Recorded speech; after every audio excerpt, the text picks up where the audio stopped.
Hello everyone, thank you for your interest in this course. Lots of great questions and I see a lot of people are interested on learning new things, which is exciting. I just have your questions in a site and I'm gonna read them and try to answer them as best as possible. So, can this course be done using Houdini Apprentice? Yes, I do the entire course by just using that license. It's just Houdini Apprentice, so you don't need anything else. For whom is this course intended? Well, that's easy.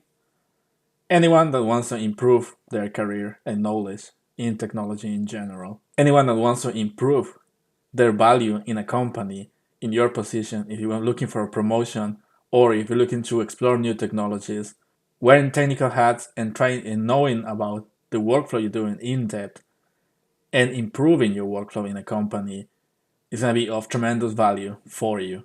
So in general, if you want to know about more in the tech side of things, about computer architectures, about the whole production scheme, not just for pipeline, but how it's going to work in a real life scenario, all the key concepts for you to apply, and knowing the structure how a company works in the back end. Developing tools is one side of things, but monitoring performance, for example, in a program is another side of things. We are in an industry, regardless of what's your role, if it's software engineering, web development, VFX, game development, or any kind of way that you are using a computer, you need to know how are you using the computer, what's happening behind the scenes.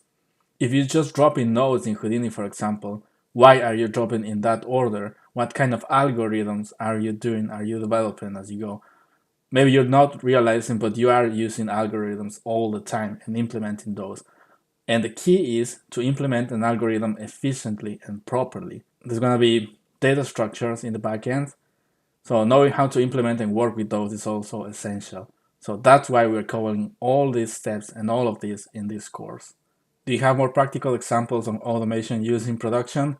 Basically everything can be automated in the production. If I talk about some examples I did in some companies, even in production itself, like all the paperwork you do in hiring people in the crew to check a smart system for ingesting all the data for potential candidates of employees in a company, I've created automation systems for this. In one company, I was even teaching AI to production people. So to implement crew, schedules, all of that. I was teaching them how to work with data science to create smart versions of the tables we have, of all the CSV data files we have, all the configurations for different products. All of that was automated in these processes. This is just for production. There was like endless utilities just for production.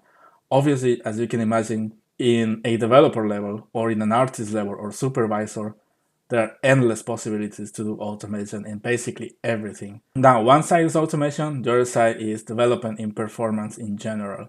So lots of different ways you can take this course. How deep into Gen AI will it go? This is not an AI or machine learning course. We're not going to cover machine learning or AI or generative AI because you're probably not ready. And trust me when I say that, it's not a bad thing. I know most of you want to jump in AI right now and start developing some AI or training models or things like that. But most people I talk about in the past months, I've been approached by a lot of people, software developers, artists from all levels, like supervisors, owners of studios, from juniors. Everyone wants to jump in the boat of AI, but most people are not ready. Why?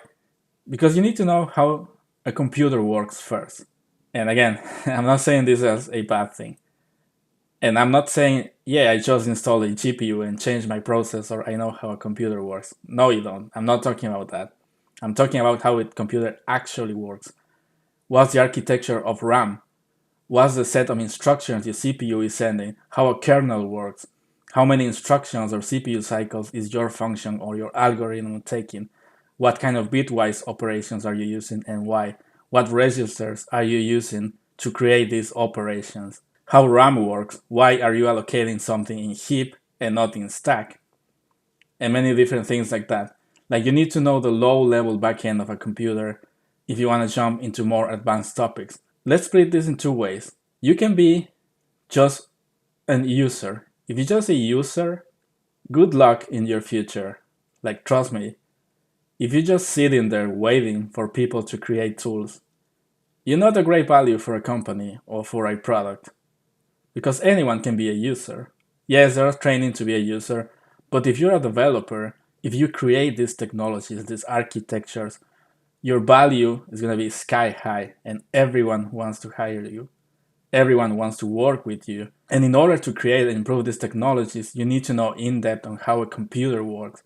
And I'm even talking like going super low level into assembly, how to work and what's the hardware in the computer doing, what the transistors are doing in RAM, why is a multiplexer technology, and all of this. So this course is step number one.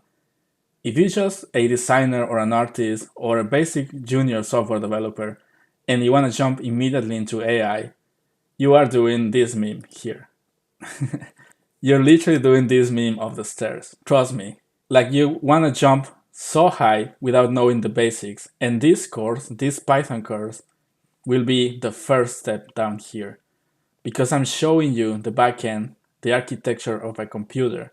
And Python will be the number one language used in AI and machine learning. Not just the syntax, the logic, the different libraries. Why are you using different containers? All of that, you're gonna deploy your models. You need to know how to work with Git, with containers. So this course is that core structure of the production.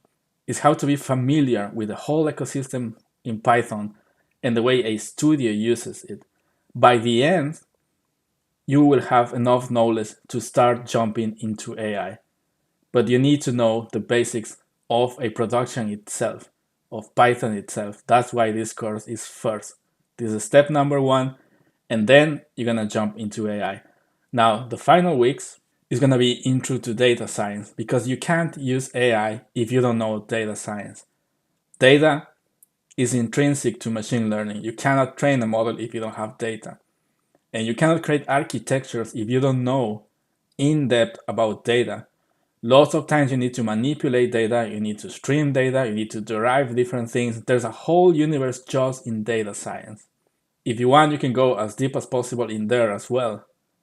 But we're gonna cover the basics so I can guide you into proper step you want. And I know that step for most of you is AI.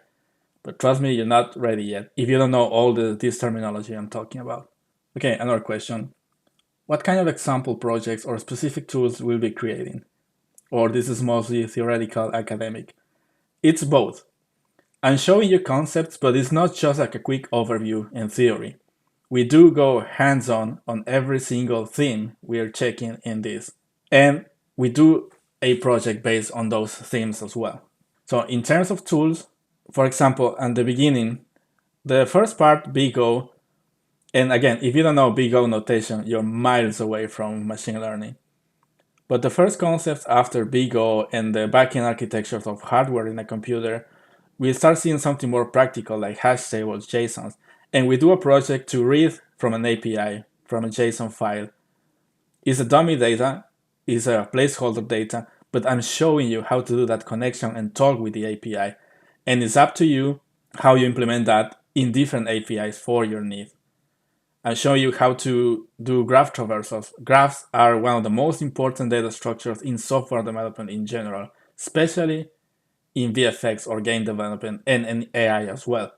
So knowing how to traverse graphs, implement graphs is key. And I show you exactly that. Efficient algorithms to traverse graphs, how to implement graphs, but it's up to you how you implement this graph in your logic. Like I show you an example how to create a graph, how to implement one, but I'm talking about in an example it could be a character rig. So you can take the exact same logic I'm showing you, but implement that in the bond structure of a character, for example, or in the logic like a layout for a city or things like that. But I'm showing you the core functionality. It's up to you how you apply that, but you should have enough knowledge after checking what I'm explaining so you can apply it to anything you want. And we go into that mentality for all the weeks. So we do see theory, but we apply that immediately. And then we do some example, and then it's up to you how you apply that. So if I give you another example, we want to create an HCA in week 2. Now, maybe you don't need this exact HCA, but I'm showing you the logic overall, where you can place code in the HCA, how you can set parameters, and then how you can streamline the code in company-wide scenarios, like in a real company, how the code is being deployed.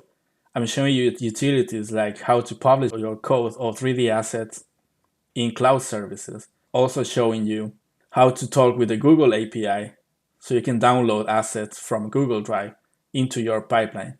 So it's an emulation of a pipeline implementation for you, but it's up to you how you apply that.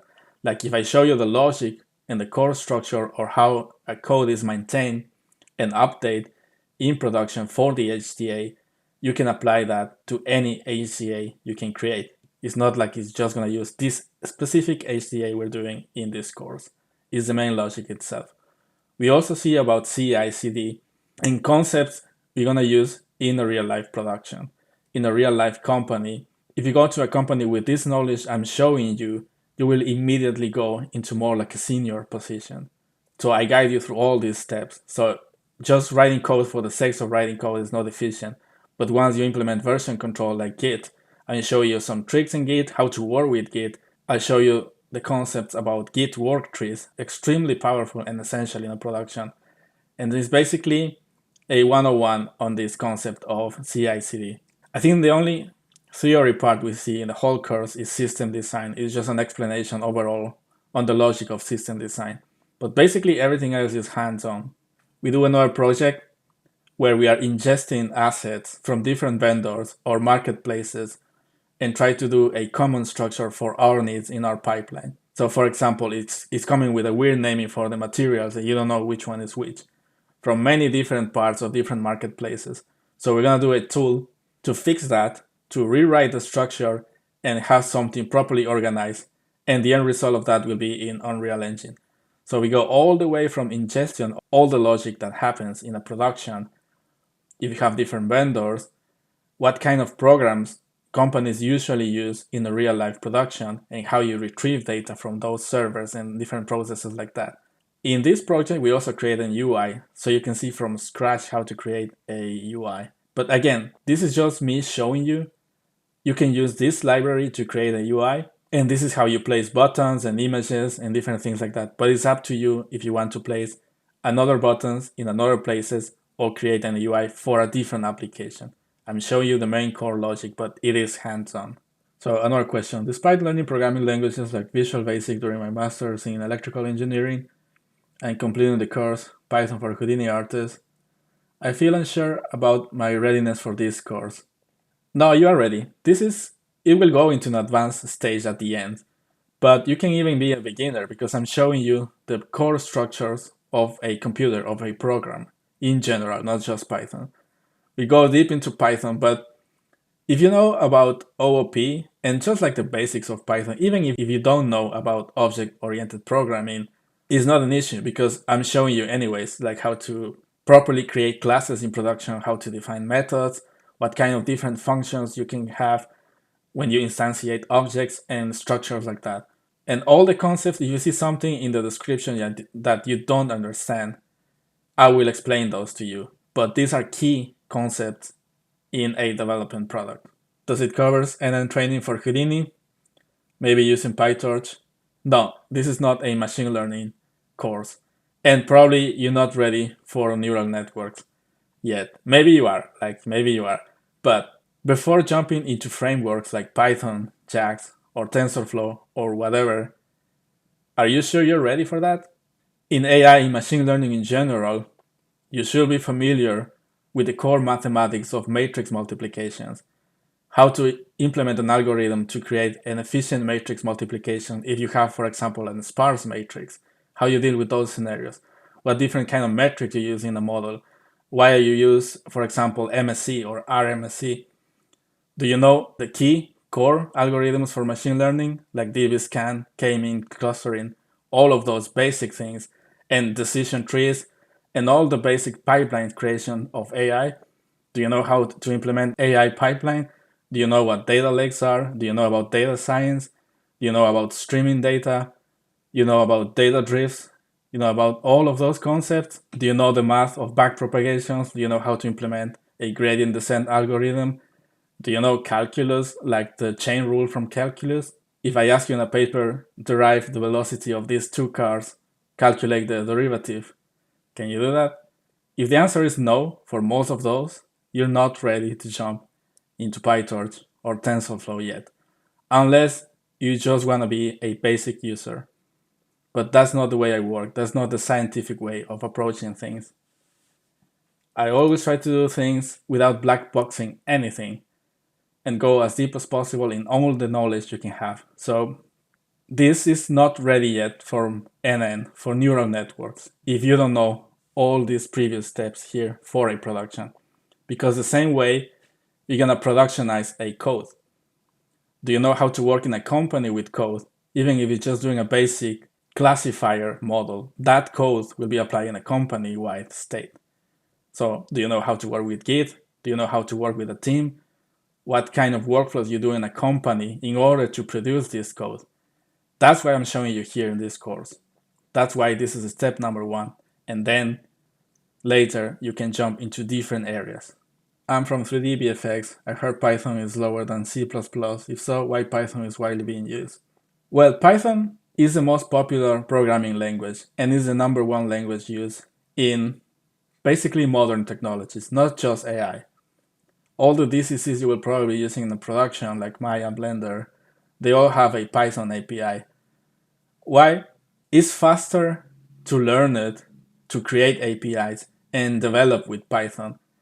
In theory, yes, Python is slower than C++, but you won't notice the difference in a production like a movie, for example. The tools you're creating is not going to be that different. And in modern Python, in modern libraries of Python, which we will use in this course, you are using a C backend library call. Even when you're typing Python, you are executing a C program in the background. Lots of different libraries for Python work like that. So indeed, it's like this hybrid work. So I give you one example. In the whole planet, in the business world, the number 1 language is going to be English, right? It doesn't matter if you're from China, from South America, whatever. If you're talking like a global business strategy, like a global business company, it's going to be English all the time. So Python is the equivalent of English. C++ will be like talking Latin. Yes, it's a master language. And with Latin, you can create new languages. But if you're asking this question, it's telling me that you don't have much experience in programming language or programming in general. So if you're absolutely new to programming or to use a computer, sometimes I wouldn't recommend Python to be your first programming language. Usually, I advise people to start with assembly, but even before that, and this is why this course is so useful, you need to know the architecture of a computer. You need to know what's happening in a hardware level, about kernels, all of that, because a programming language will wrap that and will interact directly with those terminologies. The most low level a human can go is assembly. To talk with a computer is just one step above computer language, machine language. Once you have the basics of assembly, and then you can move to a high level language like C, C++, or Python. It really doesn't matter. Most of the applications you will use nowadays, if you want to work in a company, you will probably be using Python most of the time. There's just very select ones that will use C++. In game development, yes, C++ will be widely more used than Python, but that's for different reasons and libraries and workflows. In this case, we're using the main business language, the more spoken in the world, which is Python. That's why we're using it. And don't worry about being slower than C++. All the stuff you do in a modern development is not going to be that much of a difference. And again, probably most of the time in modern libraries, you are using it. C executions, C++ executions, but it's way faster and easier to type it in Python. Is there a particular topic or concept you hope will be covered in this course? So I would like to learn how to script in Solaris and USD in general, and whatever skills you think is most advantageous to get a job in the VFX industry. Yeah, we do exactly that. In week 6, we check the USD API, but it's an overview concept. I show you how to define USD assets, for example, and all about USD terminology, all the different terminology we use. That's at the beginning. And then we explore the Python API in USD. So in terms of creating tools in a company, especially in VFX or advertising, nowadays I can guarantee you probably will be using USD a lot. Coming with that knowledge, you're already in a great position to start in a company. But we do check that. We do check scripting in Solaris and USD-based workflows. Some of you want to build with Python a powerful PDG workflow to enable Houdini to perform machine learning tasks for automating workflows. Again, probably you're not ready for machine learning. If you plan to use it in PDG, it's gonna be super high level and you probably won't understand anything happening in there. So, and I wouldn't recommend it like that. There are better workflows than using PDG for machine learning. Using virtual environments or Conda in Houdini. Yes, we do see that. We see how to work with virtual environments, especially with Conda, and we use NumPy and whatever library or virtual environment we want, we use it inside Houdini. So it's an intercommunication with the software developer in general you're doing with Python environments, and we're communicating that with the Houdini API as well. Some of you want to know how to create a program that can act as a global hub for sorts of asset DCC projects, and you will be able to communicate with different DCCs for that. Yes, we do see like the core structure of a pipeline using cloud servers and implementing our own logic. So it should be DCC agnostic. Whatever medium you want to read, we're going to streamline that approach so you can be familiar with how to communicate in one main hub. Yeah, we see about pipeline. Some of you were asking about pipeline integrations. We do see a lot of that. Yeah, we do. Some of you want to know more about Unreal Engine and Python. The main DCC for this is Houdini. We do see something in Unreal Engine, but it's just the final product of our HDA. It's not the Unreal Engine API for Python. It's the Houdini HDA for Python to prepare things for Unreal Engine. The main concept is I've worked in a lot of productions in my career, different kind of roles, different kind of companies, even like for lawyers and stuff like that, for all the way to finances, game development, self-driving cars. So I know like the common things we use in a production, and I know how to speak in production language. So all of this is what I'm trying to teach you here, so you can be familiar either how to implement this so you're not lost, or even how to improve this. So it's really essential knowledge for all these topics. Okay, in the section, are there any specific skills you hope to gain? Python production ability, yes, that's exactly what we're gonna aim for this course. Mainly programming skills and better understanding of Houdini works under the hood. That's again exactly what we're gonna cover. All the programming skills you need to have to work in a real life scenario. Optimization skills, yes, we do see that. Optimization is key for pretty much everything we do, not just for algorithms, for all the applications and logic we do for this entire course. How to use Python in a pipeline environment. Again, that's exactly what we're gonna cover. Okay, moving to the next section.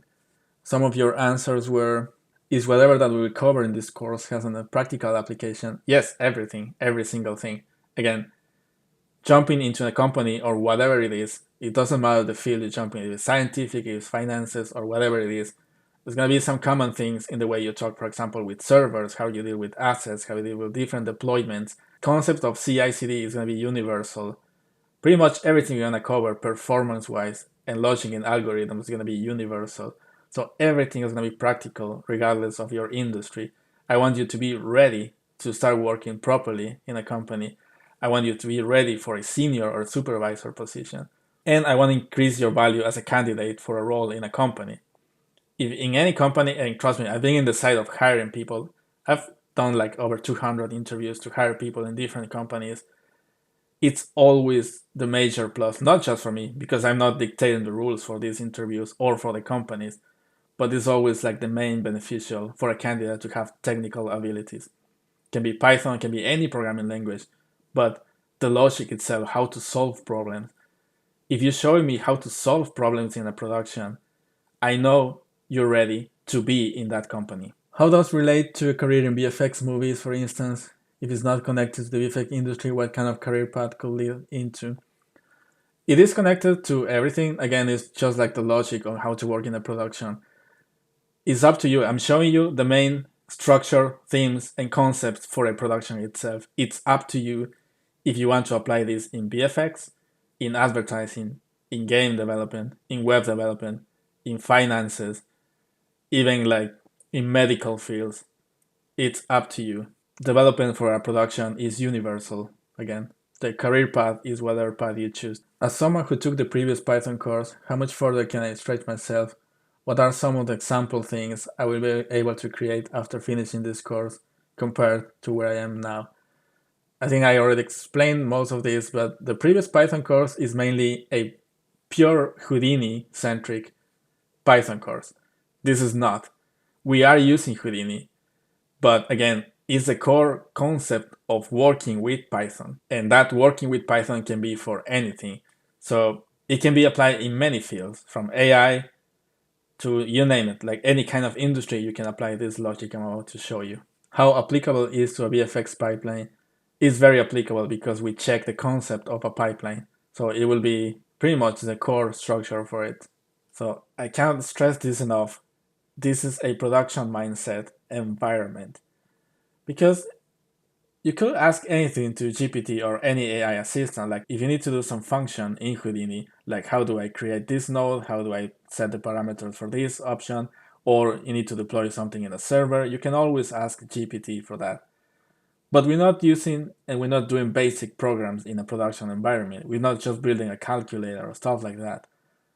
You can't just ask an AI assistant to do the whole round trip of ingesting an asset, manipulating all the naming conventions, checking if there's not corrupt files, checking if it is meeting our pipeline standards, our company standards, checking about efficiency, streamlining that into a pipeline, setting all the different attributes, communicating with the stakeholders, communicating with the production, implementing, deploying, maintaining, getting feedback for this production.